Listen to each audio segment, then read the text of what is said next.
बेटा जी video 8 minute से ऊपर बन रही थी। मैंने सोचा इसको जमा करके दूसरी वीडियो बना लेते हैं।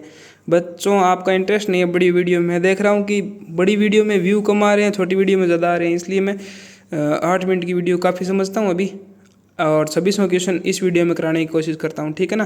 तो क्वेश्चन नंबर 26 देखो, यदि एक बिंदु P से O केंद्र वाले वृत्त पर PA PB स्पर्श रेखाएं 80 डिग्री पर कोण पर झुकी हो तो कोण PO याद करना है।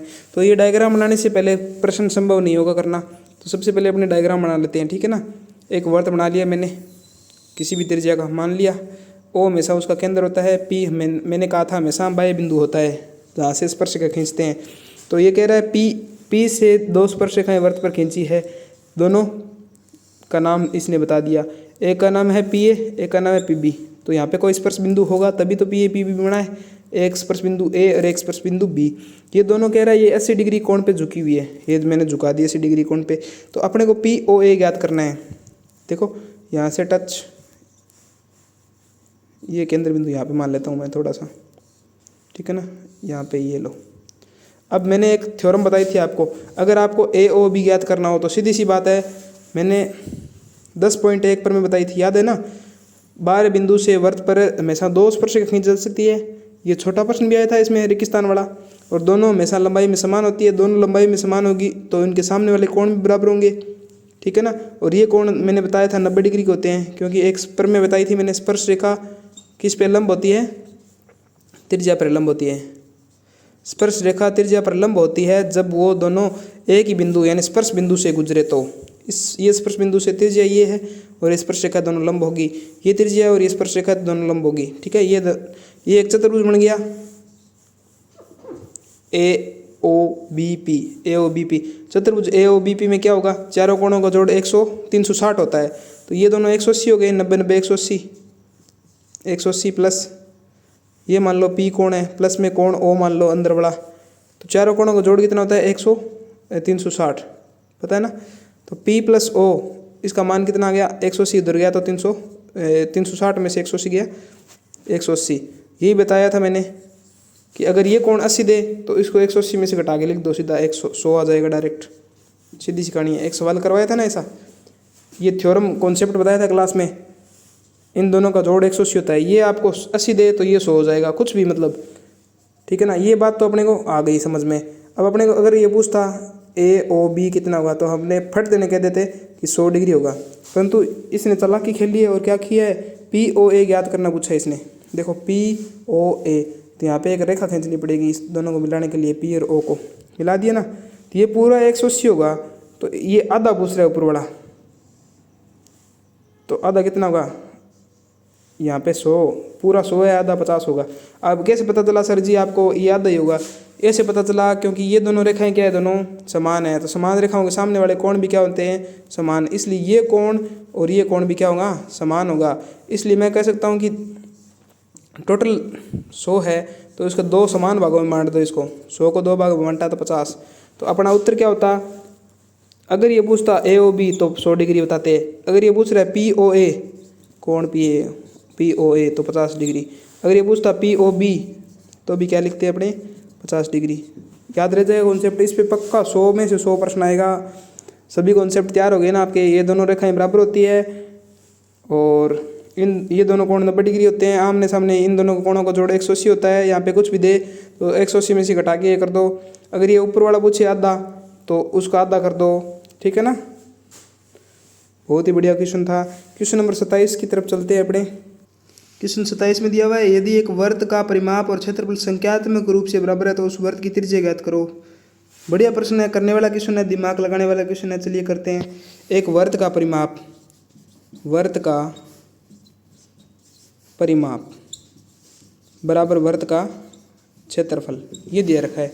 तो अपने को कुछ नहीं करना, सीधा फॉर्मूला लगाना था। वृत्त का परिमाप संख्यात्मक रूप से बराबर है तो वृत्त का परिमाप का फॉर्मूला होता है 2πr, और वृत्त का क्षेत्रफल कितना होता है πr²।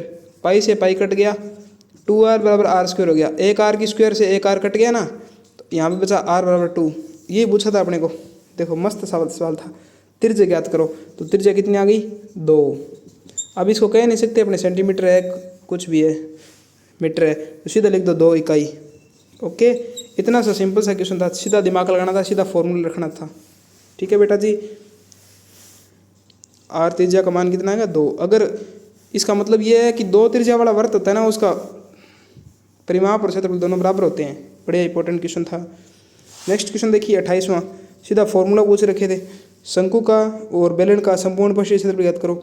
मैंने सभी फॉर्मूले आपको रटा रखे हैं, तो कर दिया होगा मेरे उम्मीद करता हूँ। शंकु का संपूर्ण पृष्ठीय क्षेत्रफल क्या होता है बेटा जी, पाई आर ब्रैकेट में एल प्लस आर। एल पता है ना आपको क्या होती है, तिर्यक ऊंचाई। एल का मान कितना होता है, आर की स्क्वायर प्लस एच की स्क्वायर, ठीक है ना।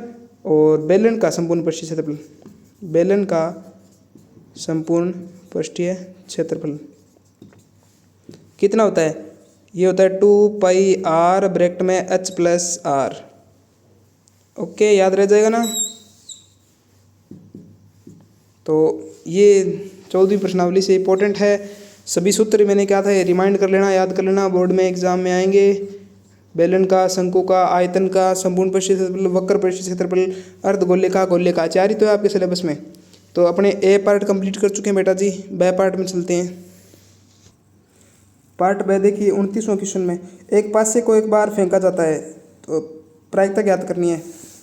उम्मीद करता हूँ प्रायिकता वाली प्रश्नावली में से और सांख्यिकी माध्य माध्यिका बहुलक में आप नंबर नहीं कटना दोगे। प्रायिकता 4 नंबर की है और माध्य माध्यिका बहुलक वाली 11 नंबर की। ये 15 नंबर आपके पक्के हो जाएंगे, 20 नंबर स्कूल वाले भेज देंगे, 35 नंबर, यानी कोई भी बच्चा फेल नहीं होगा, मेरी उम्मीद है। मैंने आपके साथ 4 महीने मेहनत की है स्कूल में, तो आप इसका फल मेरे को ज़रूर दोगे, उम्मीद करता हूँ। चलिए सवाल करते हैं। एक पासे को फेंका जाता है, तो पासे को फेंकने पर एक बार फेंकेंगे तो कितने अंक आएंगे, 6 अंक आएंगे। 1 2 3 4 5 6, ये तो कुल प्रायिकता होती है। अनुकूल कुल परिणाम इतने हो सकते हैं, कितने हो सकते हैं, 6, ठीक है ना। अब अपने ज्ञात करना है, देखो पहले अभाज्य संख्या आने की प्रायिकता, अभाज्य संख्या आने की प्रायिकता, पी से लिख दूँ मैं इसको। प्रायिकता क्या होगी, अनुकूल परिणाम, अभाज्य संख्या आने के अनुकूल परिणाम बटा में कुल परिणाम। मैं शॉर्ट लिख रहा हूँ, आप इसको लॉन्ग लिख लेना। अनुकूल परिणाम, अभाज्य संख्या कितनी होती है बताओ, कभी एक अभाज्य संख्या है क्या, नहीं है। 2 3 और 5, सबसे छोटी अभाज्य संख्या 2 होती है, ठीक है ना। 2 3 और 5, कितने अंक हो गए सारे, 3, बटा में कुल परिणाम कितने होंगे, 6। कौन कौन से, 1 2 3 4 5 6 तक, ठीक है ना। 3/6, 3/6 को काट दिया मैंने 1/2, उत्तर आ गया। दूसरा सवाल देखो, एक विषम संख्या आने की प्रायिकता, विषम संख्या कौन कौन सी होती है, 1 3 5 ये होती है ना, बटा में कुल परिणाम 1 से लेकर 6 तक होंगे। तो विषम संख्या कितनी होगी, 3, 3/6, वही उत्तर आ गया 1/2 सेम। अगर आपको मैं पूछ लूँ सम संख्या आने की प्रायिकता, तो वो भी कितनी होगी, वो भी 3 ही होती है, 2 4 6, बटा में 1 से लेकर 6 तक, टोटल अंक 6 ऊपर होंगे, 3 बटा में 6 यानी 1/2। सभी के उत्तर 1/2 1/2 1/2, याद है ना, ये प्रश्न करवाया था क्लास में, मस्त सा प्रश्न था, ठीक है ना। तो अपने क्वेश्चन नंबर 29 तक पहुंच चुके हैं बेटा जी। 30वां क्वेश्चन देखो, थ्योरेटिकल क्वेश्चन है, सीधा जांच करना था कि प्राकृत संख्या n के लिए 6 की पावर n अंक 0 पर समाप्त हो सकती है क्या। 2 नंबर का क्वेश्चन है, थोड़ा जांच करके बताना था इसको। देखो 6 की पावर n है और 0 पर समाप्त हो सकती है क्या, तो अपने को क्या है, n प्राकृत संख्या दे रखा है, इसने क्या कर रखा है, n प्राकृत संख्या है। तो प्राकृत संख्या अपने को पता है कहाँ से स्टार्ट होती है, 1 से, 1 2 3 4 5 6 अनंत तक जाती है ना। तो n का जगह मान रख के देख लो, 6 की जगह n की जगह 1 रखा तो 6 आया, n की जगह 2 रखा तो 36 आया, 6 36, 3 रखा ना तो 6 6 × 6 तो 216 आएगा। इसी प्रकार 4 रखोगे ना तो गुणा कर लेना आप, अंतिम अंक 6 ही आ रहा है हमेशा। देखो इसका भी अंतिम अंक 6, इकाई अंक 6 6 6 6 6 चलेगा। तो ये कह रहा है क्या अंतिम अंक है इसका, इकाई अंक वो 0 हो सकता है कि कभी, तो ये बात पॉसिबल नहीं है, कभी भी 0 नहीं आएगा। इसका एक इकाई अंक हमेशा क्या होगा, 6 ही होगा। इसका उत्तर क्या हो जाएगा, नहीं, ये संभव नहीं है। 2 नंबर का सवाल था इसलिए पूरा इसको लिख के बताना था, ठीक है ना। क्वेश्चन नंबर, अगर बेटा जी आपको ऐसा लगे कि मैं कोई गलत करवा रहा हूँ कोई क्वेश्चन, तो कमेंट करके बता दिया करो, सुधार कर लेंगे उसमें। बाकी देखा करो आप वीडियो। 31वां क्वेश्चन है, प्रतिस्थापन विधि से करना है। अभी जो थोड़ी देर पहले करवाया था विलोपन विधि, उसी प्रकार प्रतिस्थापन विधि है, नेक्स्ट वीडियो में कराऊँ, ठीक है ना।